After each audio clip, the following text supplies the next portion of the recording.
এইবার যদি কোরআনের পক্ষে না আসেন, এইবার আল্লাহ তাআলা আপনাদেরকে ছাড়বে না। বস্তার পচা আলু আল্লাহ বেঁচে ফেলবেন।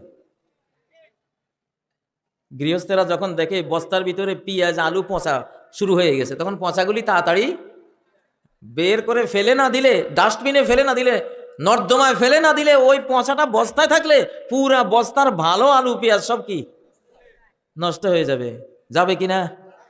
আপনারা কি পচা পেঁয়াজ হবেন, পচা আলু হবেন? কারা কারা হবেন হাত তোলেন। এই যে পাইছি, পচা আলু পচা পেঁয়াজকে যে এইবার নিয়ত করতেছে আমি কোরআনের ভোট দেব না, সেই পচা পেঁয়াজ।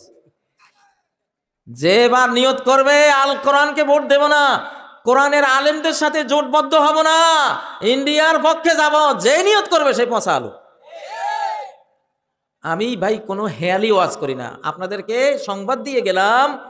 এই পচা আলুর কাতারে যে যাবে, ওই যে বলা হয়েছে যে 1/3 খুন হবে, 1/3 মারা পড়বে, মানে 2/3, মানে 500 550 কোটি মানুষ পচা আলু এই পৃথিবী থেকে, পৃথিবীর সৃষ্টিকর্তা, মানুষের সৃষ্টিকর্তা আল্লাহ তাআলা বিদায় করে দেবেন।